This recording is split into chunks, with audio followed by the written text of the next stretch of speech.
First of all, the white, and then again the gown. Okay, so, and so we pretty much walk through the bridal department giggling, and then we go through the sports department still laughing, and then we go through the ladies' leisure department, and we're not laughing so hard anymore, and we get into the ladies' suits department, and now we're not laughing at all. And we finally wind up exhausted in the lingerie, and I say, oh no, we're not going there. And then I spied some Hawaiian shirts. I said, okay, that's it. I'm going to get married in Hawaiian shirts. Because you see, on some level, as politically incorrect as it is to admit it, on some level I found the whole thing very weird and very disconcerting. And I suppose that's showing my age, and again, it's politically incorrect, but I just found the whole idea weird. I mean, two women, it's weird, getting married. What do you call each other, you know? Husband? No. Wife? A little tenuous.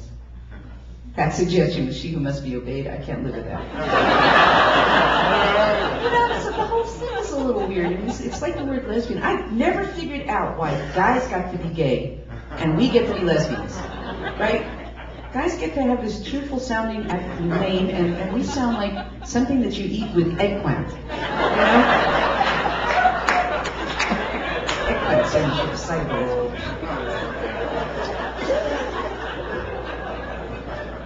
Thank God the advocate's not here tonight. Anyway, so we trip up to Toronto feeling a little bit awkward, I will say. And we get to the hotel, and we check in, and the woman at the desk says, are you here for the convention? And I'm going, and Pat goes, no, we're getting married. And the woman goes, isn't that great? We'll give you the bridal suite.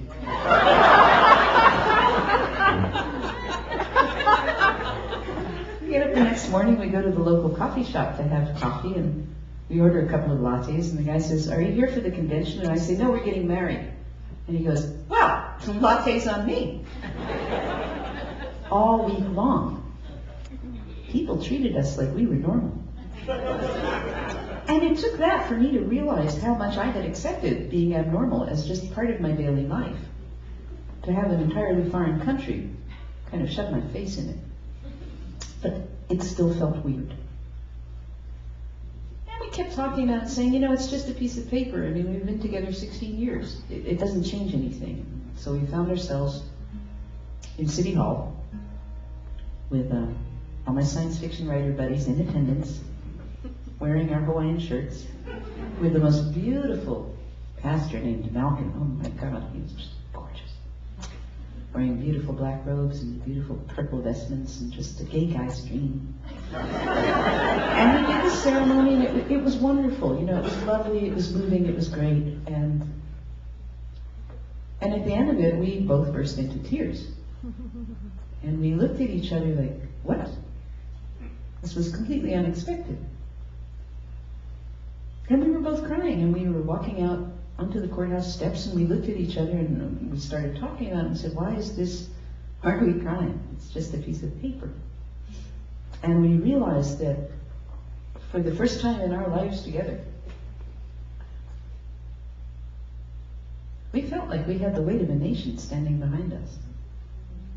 And it was the most remarkable, strong, dignifying feeling to think that we were somewhere where nobody would laugh at us, nobody would beat us up, nobody would find us weird.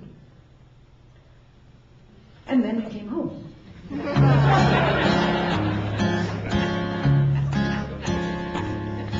We're married in London, but not in New York. Spain says we're kosher, the States say we're pork. We wed in Toronto, the judge said amen. When we got home, we were single again. Sang this in Nashville, some guy in the back yells, wish I could do that!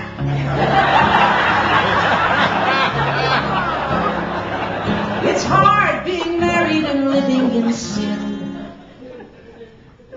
Sometimes I forget just which state I am in.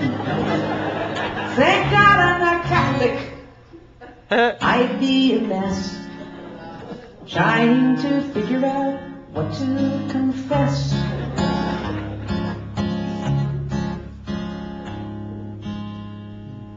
My passport in Sweden says I've got a wife. Amsterdam tells me I'm partnered for life. But back in America, the land of the free, I'm a threat to the national security.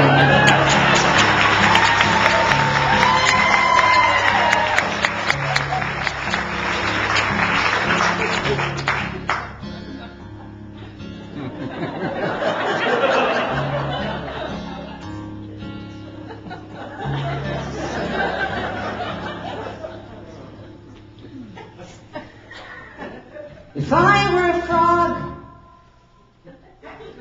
here's what I would say. It's hard being green, it's hard being gay. But love has no color, and hearts have no sex.